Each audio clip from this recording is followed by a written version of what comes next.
कक्षा 7 के सभी छात्रों को सुप्रभात। आज हम हिंदी विषय में पाठ 6 रक्त और हमारा शरीर का अध्ययन करेंगे।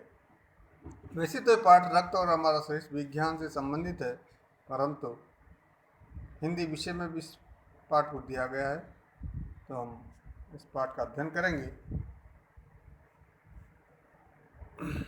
ये पाठ जो है, पाठ की जो रचना है, यतीश कुमार अग्रवाल द्वारा की गई है और पाठ का नाम रक्त और हमारा शरीर। रक्त और हमारे शरीर में इस पाठ में मैं बताया कि रक्त हमारे शरीर के लिए कितना आवश्यक है।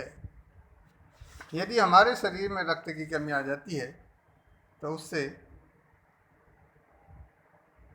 हमारा शरीर कितना प्रभावित होता है। रक्त की कमी से कई बीमारियां उत्पन्न होती हैं और शरीर कमज़ोर होने लगता है। तो इस पाठ में उसी से संबंधित चर्चा करेंगे। वही चीज़ हम पढ़ेंगे कि रक्त में कौन कौन से कण होते हैं और रक्त की कमी से व्यक्ति किन किन बीमारियों से ग्रसित हो जाता है, साथ ही उन बीमारियों को रोकने के लिए क्या करना चाहिए और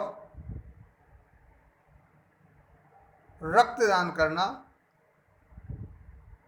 कितना आवश्यक है कि जिस रक्तदान से किसी को जीवन दान भी मिल सकता है, अर्थात रक्तदान करना किसी को जीवन दान देने के समान बताया गया है।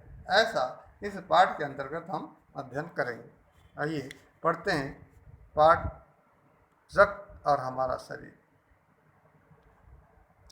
दिव्या अनिल की छोटी बहन है। यूं तो वो शुरू से ही कमजोर है।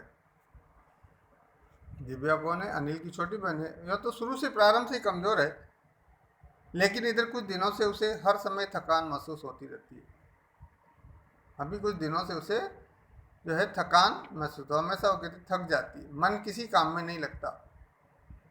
आप जानते हैं कि जब व्यक्ति को कमजोर होता है तो उसको थकान महसूस होगी, उसका मन कहीं भी कार्य करने में नहीं लगेगा। यानी स्वस्थ मनुष्य हर कार्य ठीक से कर सकता है, अस्वस्थ मनुष्य को कार्य करने में जो है परेशानी होती है। तो उसका मन किसी काम में नहीं लगता, भूख भी पहले से कम हो गई है। अस्पताल में से डॉक्टर ने देखा तो कहा, जब उसको अस्पताल लेकर गए डॉक्टर दिखाने तो कहा कि लगता है दिव्या के शरीर में रक्त की कमी हो गई है, हीमोग्लोबिन की जांच होनी चाहिए। अस्पताल में से डॉक्टर ने देखा तो कहा कि लगता है दिव्या के शरीर में रक्त की कमी हो गई है, जांच करवा कर देखते हैं। यह कहकर उन्होंने दिव्या को ये रक्त की जांच के लिए पास के कमरे में भेज दिया, जहां पर रक्त की जांच होती है, उस कमरे में भेज दिया। वहां अनिल को अपनी ही जान पहचान की डॉक्टर दीदी दिखाई दी। जब अनिल उस कमरे में गया तो वहां अनिल की जान पहचान की एक डॉक्टर दीदी वहां दिखाई दी। डॉक्टर दीदी ने कहा, कहो अनिल कैसे आना हुआ? अनिल ने बताया कि डॉक्टर ने दिव्या को खून की जांच के लिए आपके पास भेजा है। डॉक्टर साहब ने दिव्या को खून की जांच के लिए आगे। इतना सुनते ही डॉक्टर दीदी ने दिव्या की उंगली से रक्त की कुछ बूंदें एक छोटी सी शीशे में डाल दी। दिव्या की उंगली से सिरिंज से रक्त निकाला और एक छोटी सी शीशे में उसे डाल लिया और स्लाइड पर लगा दी। स्लाइड क्या होती है? कांच की पतली सी एक छोटी पट्टी होती है, उस पर उस रक्त को लगा दिया। अनिल से बोली, अनिल तुम कल अस्पताल से रिपोर्ट ले जाना। और अनिल को कहा कि तुम कल आकर के अस्पताल से इसकी रिपोर्ट ले जाना। अगले दिन अस्पताल पहुंचकर अनिल ने डॉक्टर दीदी के कमरे के दरवाजे पर दस्तक दी। दस्तक देना यानी खटखटाना। दरवाजा खटखटाया। भीतर से आवाज आई, आ जाओ। अनिल ने कमरे में भीतर से आवाज आई कि आ जाओ। अनिल ने कमरे में प्रवेश किया तो पाया डॉक्टर दीदी सूक्ष्मदर्शी द्वारा एक स्लाइड की जांच कर रही थी। सूक्ष्मदर्शी, जिससे छोटी वस्तुओं को भी ठीक से देखा जा सकता है। एक यंत्र है सूक्ष्मदर्शी यंत्र, जिसके माध्यम से छोटी से छोटी वस्तु को भी बड़े रूप में ठीक से देखा जा सकता है। दीदी के इशारे जांच के, दीदी के इशारे से वो पास रखी एक कुर्सी पर बैठ गया। दीदी ने उसकी ओर इशारा किया, कुर्सी रखी दूसरी ओर की भाई बैठिए। स्लाइड की जांच पूरे होने पर डॉक्टर दीदी ने साबुन से हाथ धोए और तौलिए से पोंछती हुई बोली। स्लाइड की जांच करने के बाद दीदी ने क्या किया, पहले तौलिए से हाथ धोए और पोंछते हुए बोलती हैं, हाथ पोंछते हुए, अनिल, दिव्या को एनीमिया है। दिव्या को क्या है? एनीमिया, यानी खून की कमी से होने वाली बीमारी। एनीमिया एक बीमारी का नाम है जो खून की कमी से होती है।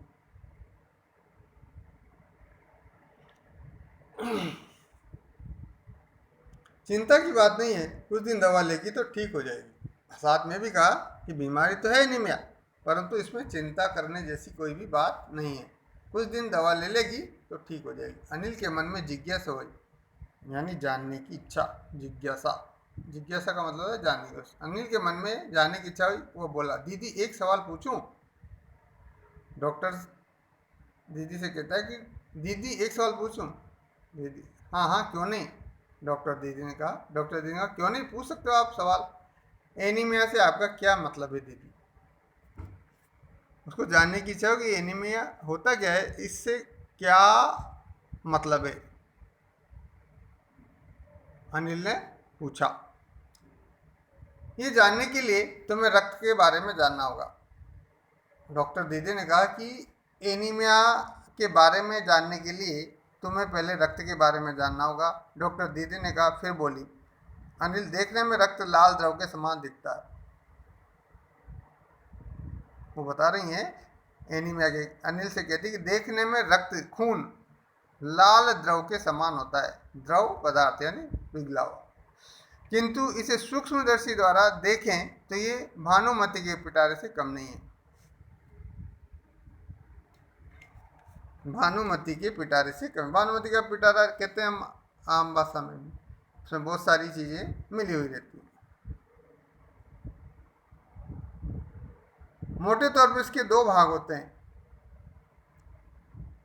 एक भाग वह जो तरल है, जिसे हम प्लाज्मा कहते हैं। रक्त के दो भाग होते हैं, एक तो तरल भाग होता है जिसे हम प्लाज्मा कहते हैं, और दूसरा भाग होता है जिसमें छोटे बड़े कई तरह के कण होते हैं। दूसरे रक्त का दूसरा भाग छोटे बड़े कई कणों से मिलकर बना, कुछ लाल, कुछ सफ़ेद और कुछ ऐसे जिनका कोई रंग नहीं है। उसमें कौन कौन से कण होते हैं?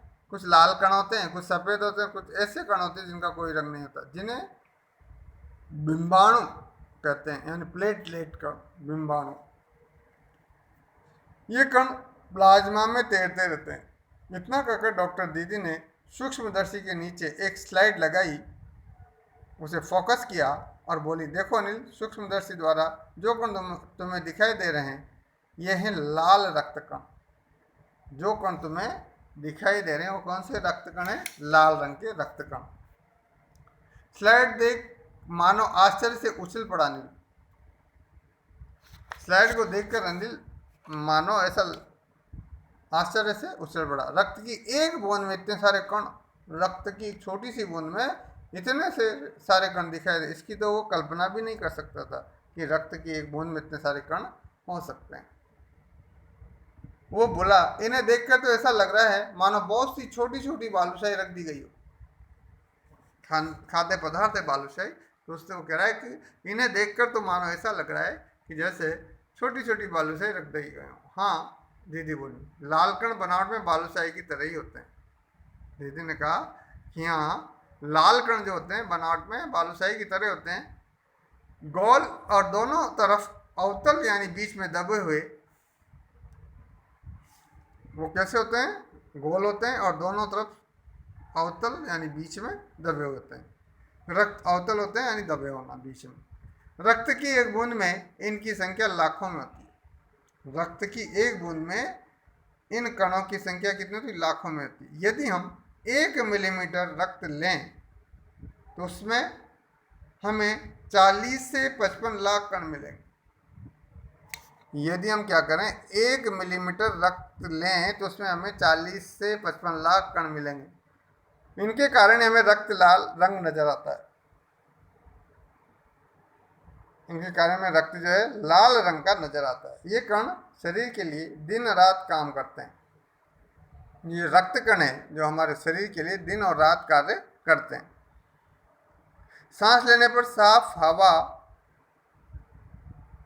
से जो ऑक्सीजन तुम प्राप्त करते हो, कौन कह रही है? डॉक्टर। कि श्वास लेने पर साफ हवा से जो ऑक्सीजन तुम प्राप्त करते हो उसे शरीर के हर हिस्से में पहुंचाने का काम इन कणों का ही है। हम जो श्वास लेते हैं उसे शरीर के हमारे प्रत्येक हिस्से में पहुंचाने का कार्य ये रक्त कण ही करते हैं। इनका जीवन काल लगभग 4 महीने होता है और 4 महीने होते होते ये नष्ट हो जाते हैं, समाप्त हो जाते हैं। लेकिन एक साथ नहीं, धीरे धीरे, कुछ आज, कुछ कल, कुछ उससे अगले दिन। तब तो कुछ ही महीनों में खत्म हो जाते हूँ, अनिल ने कहा। यह सुनकर डॉक्टर दीदी मुस्कुरा उठी, थोड़ा सा हंसी मन और बोली, नहीं, ऐसा नहीं होता। शरीर में हर समय नए कण बनते रहते हैं। हमारे शरीर में प्रत्येक क्षण रक्त के नए कण जो है बनते रहते हैं।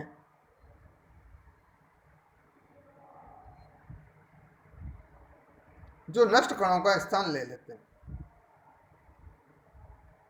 जो कण नष्ट हो जाते हैं उनका स्थान वो नए कण ले। हड्डियों के बीच के भाग मज्जा में ऐसे बहुत से कारखाने होते हैं। हड्डियों के बीच का जो भाग होता है जिसको मज्जा कहते हैं,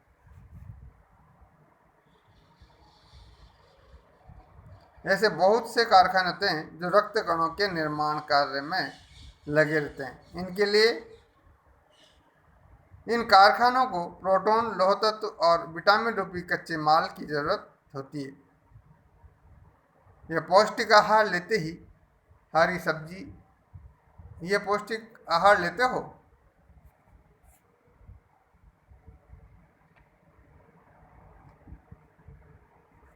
हरी सब्जी, फल, दूध, अंडा और गोश्त में ये तत्व उपयुक्त मात्रा में होते हैं। डॉक्टर ने कहा कि हरी सब्जी लेते हो?